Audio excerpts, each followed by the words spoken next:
kind of in some ways scary, actually, that, some places in the world are actually, having so much backward progression in terms of the human rights. And the great progression that has gone on. I guess really in the Soviet Union and in Russia alone, probably after the collapse of the Soviet Union in the early 90s, that's probably when the most liberal point really was then, and that's actually when Sergei Fetisov actually released the book, still actually under a pseudonym though in Russia. But it's obviously has like lots of parallels with today, and I think really this story is amazing for challenging, even modern day audiences, no matter where they are, to dare to love a little bit harder.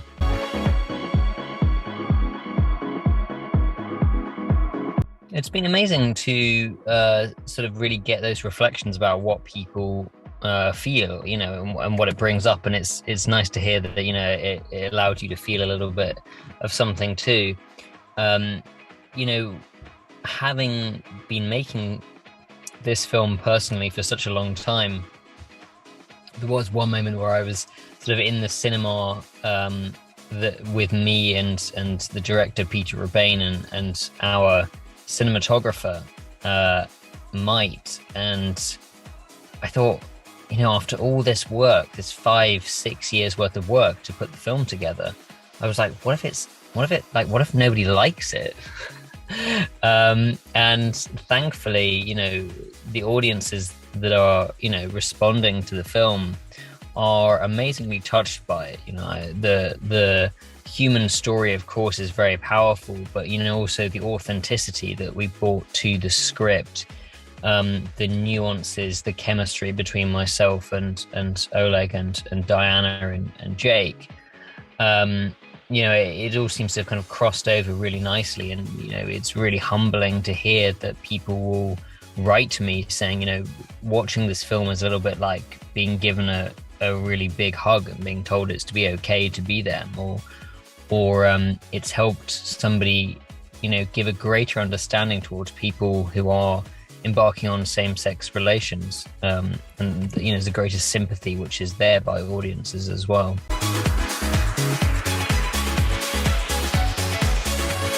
Firebird really is, I'd say, universal love story. It really shares the feeling of what it means to really go after love, and in the most dire and challenging circumstances.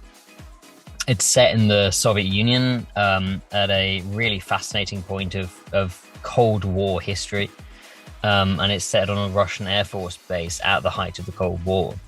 And it really follows 3 friends who, end up sort of forming a little bit of a love triangle, but invariably it's the 2 guys who end up falling in love and sort of fighting against all the odds to be together no matter what.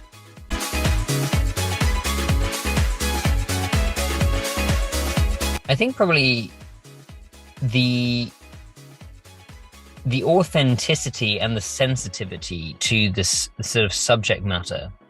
It's a very well documented period of time, and there's some very sort of specific cultural niches to that specific point of time. Obviously also military accuracy. Both Peter Rebane and myself really were kind of like coming from the same camp of absolutely no compromises. We wanted everything to be as realistic and as real as possible, and that was very challenging at times to find authentic pieces of equipment, or the plane that the actors will interact with in the film is a real MiG-21, which we actually got taken across out of a museum and across Estonia to the Air Force base which we were shooting at. And that was a big challenge. And then I think probably also like the other challenges for me personally were being authentic to Sergei's true story. And because it is a true story, and because we adapted it from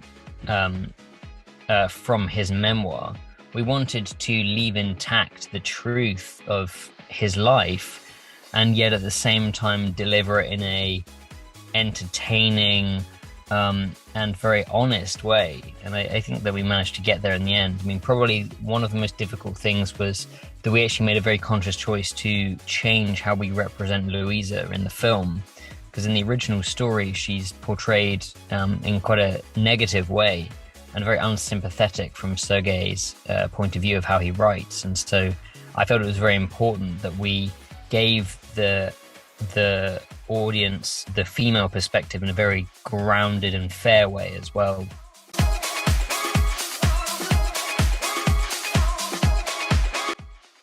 Probably one of the funnest moments is that when I am going through my military training and practice, and when Sergei is having to go through all of this, there's a moment actually where he's, having to crawl under the wires, like the barbed wire and stuff in the mud with a gun, and it's all part of this sort of military procedure.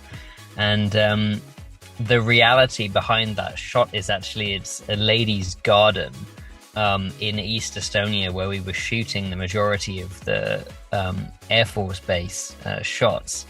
And our crew just approached this lady, knocked on her door and said, "Do you mind if we sort of dig up your garden and turn it into a sort of barbed wire military equipment and exercise spot?" And she was like, "Yeah, sure." No, I didn't really fully realizing what quite was going to go on, and was kind of horrified to see when they were like digging up the whole garden and covering in barbed wire and covering in a hose and making it all like gross for us to have to crawl through.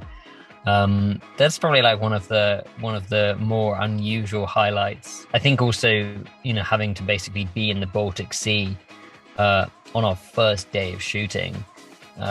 For me personally, I was in the sea for 11 hours that day, and it was certainly not very warm water.